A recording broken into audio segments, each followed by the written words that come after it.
Olá, vamos a mais uma aula de dúvida aqui no nosso curso de Programação C e hoje vamos responder aqui a dúvida do Bruno. O Bruno deixou uma dúvida aqui bem interessante na aula 161. Na aula 161 é uma aula sobre recursão. Eu mostro como fazer uma função recursiva para retornar a soma dos elementos de um vetor. E aí o Bruno postou aqui o seguinte comentário, dizendo que ele precisa fazer algo parecido, porém a função não deve retornar simplesmente a soma dos elementos do vetor, mas dado um vetor de inteiros com n elementos, retornar a média dos elementos pares desse vetor, usando recursão. Então, Bruno, a aula de hoje é especial para tirar a sua dúvida. Vamos resolver este problema. Eu vou então iniciar criando aqui um vetor de inteiros, que eu vou chamar de vet, e aí eu já vou fornecer aqui um conjunto de elementos. Por exemplo, 2, 4, 6, 7, 8 e 9. Perceba que aqui nós temos 6 elementos, então eu vou colocar aqui o tamanho. Pronto, temos um vetor de tamanho 6, porém eu tenho apenas 4 elementos pares, o 2, o 4, o 6 e o 8. Então, 8 com 2, 10, 4 com 6, 10, 10 e 10, 20. Nós temos 4 elementos pares. 20 dividido por 4 dá 5. Então, nós temos que fazer uma função para fazer o cálculo que eu acabei de fazer aqui. Somar os números pares e retornar a média desses elementos. Perceba que, para fazer isso, nós precisamos fazer duas coisas. Nós precisamos acumular o somatório apenas dos números pares e nós também precisamos contar quantos números pares nós temos. Por quê? Eu faço aqui o somatório. 2 com 8 dá 10, 6 com 4 também dá 10, 10 e 10 dá 20. Ok, eu tenho o somatório dos pares, mas eu quero a média. Para calcular a média eu preciso saber quantos números pares eu somei. Então a gente vai precisar desses dois valores, ok? Na sequência aqui nós teremos apenas um printf, onde eu vou imprimir a seguinte mensagem. Média dos pares, dois pontos, vou imprimir aqui um número e vou saltar uma linha. De onde virá esse número? Da função que a gente ainda vai criar aqui acima da função main. Eu vou chamar essa função de média pares. E aí a gente vai precisar passar aqui alguns valores, mas vamos criar a nossa função. Depois então eu termino de preencher esses elementos aqui. Como a gente vai calcular a média aqui desses números inteiros, a nossa função vai retornar aqui um número inteiro. Eu vou chamar este nome aqui, média pares, e agora chegamos aqui aos parâmetros. O que a nossa função vai precisar de receber como parâmetros? Bom, a primeira coisa é o vetor. Se eu quero trabalhar com um vetor aqui, a gente precisa receber esse vetor. Então, int vet. Você poderia dar outro nome aqui, não tem problema, ok? Eu estou usando o mesmo nome, mas poderiam ser nomes diferentes. A gente também precisa receber o tamanho do vetor, senão a gente corre o risco de fazer uma recursão infinita. Então, int tan, quantos elementos tem nesse vetor? Agora, olha só, eu quero somar os números pares e contar os números pares, certo? Se eu tenho uma recursão, se fosse uma repetição, olha só, se fosse um loop do tipo while, for, do while, eu poderia criar aqui duas variáveis, por exemplo, uma soma e outra chamada quantidade. Porém, nós faríamos então a repetição e iríamos incrementando essas variáveis. Mas na repetição do tipo recursão, eu não consigo fazer isso, porque a gente vai sempre chamando a função novamente. Então a gente precisa dessas variáveis aqui também nos parâmetros. Olha só, int soma e int eu vou chamar de quant. Essa soma aqui é a soma dos números pares e essa quantidade aqui é a quantidade dos números pares. Tá, mas inicialmente, Wagner, o que eu vou colocar aqui? Muito simples, olha só. Quem é o nosso vetor? É o nosso vet. Qual o tamanho do nosso vetor? 6. Qual a soma dos pares? Bom, por enquanto eu não percorri o vetor, a gente não tem nada ainda, certo? Então a soma dos números pares é 0. E qual a quantidade? Bom, se a soma dos números pares é 0, significa que eu não contei nenhum ainda. Então a quantidade é 0. E aí nós vamos então incrementando essas duas variáveis aqui dentro da nossa função. Então perceba, eu tenho toda a estrutura do meu programa montada. Só falta agora trabalhar aqui a nossa recursão. Lembra, toda recursão, o ponto fundamental dela ela precisa de um ponto de parada. Se você não tiver um ponto de parada na sua recursão, provavelmente você vai fazer um loop infinito, uma recursão infinita que nunca vai terminar. Qual que é o nosso ponto de parada? Olha só, semelhante ao que foi feito na aula 161. Eu tenho um vetor e eu recebi o tamanho desse vetor.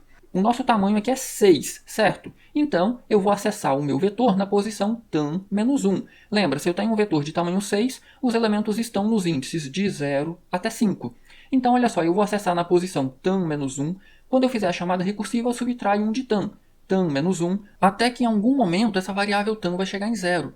Quando essa variável tan chegar em 0, significa que nós já percorremos o nosso vetor inteiro. Esse é o nosso ponto de parada. Olha só, if tan é igual a 0, Se isso aqui for verdadeiro, significa que nós já percorremos o nosso vetor inteiro. Então, olha só, muita atenção aqui. Se nós já percorremos o vetor inteiro, significa que nós já temos aqui o somatório dos números pares e nós já temos aqui a quantidade de números pares, concorda? Então, basta a gente calcular aqui a nossa média. Olha só, return soma dividido por quant. É isso aqui que a gente vai fazer. E aí finaliza, ó, retorna isso aqui para quem? Retorna para quem chamou. Nesse caso aqui para a linha 14, dentro aqui do nosso printf. Contudo, olha só, é extremamente importante isso aqui. Else, pode ser que esse if aqui seja falso. Como o tan é o tamanho do nosso vetor, se esse if for falso, significa que tan é maior do que zero. Se tan é maior do que zero, significa que eu não verifiquei o meu vetor inteiro ainda. Então, a gente precisa acessar a posição tan-1 do nosso vetor e verificar se o elemento que nós temos aqui é um elemento par. De novo, por que tan-1? Tan é o tamanho do vetor, 6. Eu tenho um elemento no índice 6? Não, o último elemento está no índice 5. Então, é isso que eu vou fazer aqui agora. Olha só, if vet na posição tan-1. Eu quero descobrir se o número é par. Como que eu faço isso? Eu verifico o resto da divisão por 2. Então, o elemento da posição tan-1 dividido por 2 dá resta igual a 0. Se der um resta igual a 0, significa que esse elemento aqui é um número par, certo? Então, olha o que eu vou fazer. Return, lembra, a gente está fazendo uma função recursiva.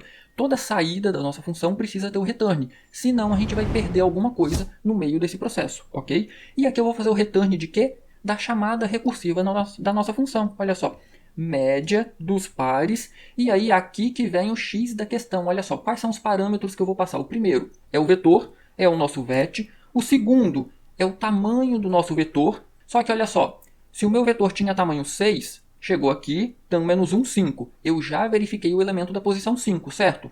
Na próxima vez eu preciso verificar o elemento da posição 4. Então, nós vamos subtrair o tan aqui, tan-1, para que em algum momento esse nosso tan chegue em 0. Quando chegar em 0, o nosso programa vai finalizar, ok? Então, vet, tan-1, quem que eu vou passar aqui agora? Olha só. O nosso próximo parâmetro aqui é a soma. Então, olha só, soma mais, eu não descobri que esse elemento aqui é um número par, então eu vou pegar a soma, que vai vir aqui valendo 0, e vou somar com vet na posição tan-1, porque eu descobri que esse cara aqui é um número par. E agora, por último, eu acabei de somar um número par, certo? Então, quant mais igual 1. O que vai fazer isso aqui? O valor da variável quant mais 1. Eu estou incrementando essa variável aqui. Pronto. Porém, olha só, nós fizemos o if. Pode ser que o teste seja falso, ou seja, pode ser que a gente não tenha um valor par aqui, pode ser que seja um número ímpar. Então eu vou fazer algo muito parecido com algumas alterações. Olha só, return. Novamente eu vou ter aqui uma chamada recursiva, enviando o nosso vetor, enviando tan-1, porque eu já verifiquei essa posição aqui do tan. E agora, olha só, eu descobri que esse número aqui é ímpar, certo? Então eu vou mandar apenas soma e quant. Eu não vou somar nem incrementar essas variáveis, porque nós descobrimos que esse valor aqui é um número ímpar. Então, olha só, apenas recapitulando. Nós recebemos aqui o vetor, o tamanho do vetor, uma variável soma, que vai ser mandada inicialmente com valor 0, e uma variável quant, onde eu vou contar a quantidade de números pares. Novamente, no início, ela vai ser 0. Ao receber esses parâmetros, então, a primeira coisa que eu tenho aqui é o meu ponto de parada. Quando o tan chegar em 0, significa que a gente já percorreu o vetor inteiro. Então, nós temos uma soma nessa variável e contamos a quantidade de pares. A gente vai calcular essa média e retornar esse valor para o usuário. Porém, se nós ainda não chegamos em tan igual a 0, ainda tem alguma posição do vetor para a gente verificar. Então, olha só, eu vou pegar a posição tan-1, porque tan-1? Tan é o tamanho do vetor. De novo, tem várias formas de resolver esse problema. Se você preferir, qual que é o último índice desse nosso vetor? O tamanho é 6, mas o último índice é 5. Se você preferir, você pode mandar diretamente 5 aqui. E aí não vai ser tan-1, vai ser apenas tan. Eu prefiro fazer dessa forma. Eu mando o tamanho do vetor e aqui eu subtraio 1, ok? Você pode fazer como você preferir. Se o elemento dessa posição do vetor dividido por 2 der resto 0, significa que ele é par. Então, olha só, se ele é par, eu preciso somar esse valor e contar mais um par. Então, eu tenho aqui a chamada recursiva, passando o vetor, tan-1, lembra, o tan tem que decrementar, soma mais o elemento que eu tenho nessa posição do vetor e quant mais 1. Eu estou acumulando a soma e contando mais um número par. Contudo, se o número que a gente tiver aqui não for um número par, ou seja, se for um número ímpar, nós teremos aqui o return da nossa chamada recursiva sem nenhuma alteração, exceto a variável tam. Olha só, vet tam menos 1, porque nós já verificamos essa posição, então nós vamos diminuir 1 da variável tam, soma e quantidade. Percebe, eu não somo nada e eu não acumulo nada, porque o valor que a gente tem aqui é um número ímpar. Vamos verificar se o nosso programa está funcionando direitinho? Perceba, eu já tenho aqui o nosso printf, estou imprimindo um número inteiro, estou chamando a nossa função, passando o vetor, o tamanho do vetor, e inicialmente a soma é 0 e a quantidade de números pares também é 0. Detalhe extremamente importante, olha só, a soma que a gente vai calcular aqui é de números pares, então a gente vai fazer a média de números pares. Em alguma situação, essa média vai dar um número fracionário, um número real. Porém, eu estou retornando um inteiro e eu estou calculando aqui a divisão de dois números inteiros. Olha só, soma é do tipo inteiro e quanti é do tipo inteiro. Se você quiser a média exata, com números reais, você pode alterar um desses valores para o tipo float e alterar esse retorno também para o tipo float. Vamos testar com o número inteiro e depois então a gente faz essa alteração. Olha só, eu vou compilar e executar o meu programa. Pronto, deu 5. Será que é 5 mesmo? Vamos ver. Olha só. 8 com 2 dá 10. 4 com 6 dá 10. 10 e 10 dá 20. 20 dividido por 4, nós temos 4 pares. Resultado, 5. Vamos agora fazer algumas alterações aqui. Eu vou tirar o 8. Vou colocar aqui no lugar do 8 o 11. Então perceba que agora nós temos 6 com 4, 10. 12. E nós temos apenas 3. Então, 12 dividido por 3 tem que dar 4. Vamos ver?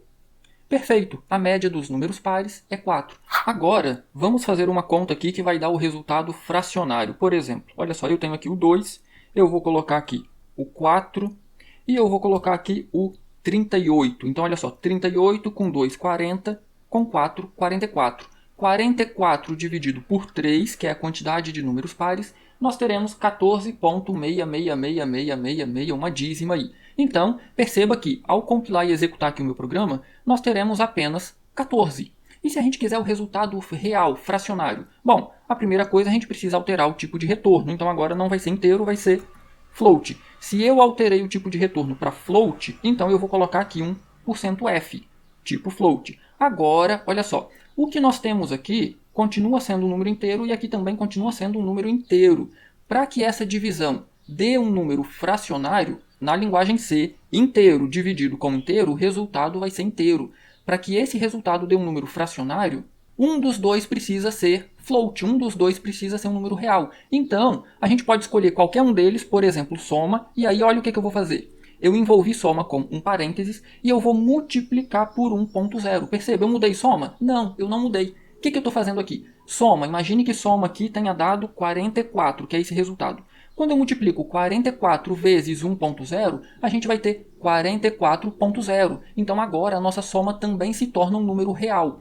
E aí, 44.0 dividido por 3, nós teremos agora um número real, porque um dos valores agora também é um número real. Vamos testar novamente? E agora nós temos então como resultado, perceba, 14.6666, nós temos aqui uma dízima.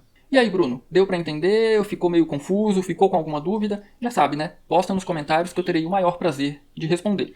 E deixa seu like nessa aula, vai. Se inscreva no canal e considere a possibilidade de se tornar um membro aí do canal. Essa é a melhor forma que você tem de retribuir todo esse conteúdo gratuito postado aqui no canal. No mais, um grande abraço, bons estudos e até a nossa próxima aula.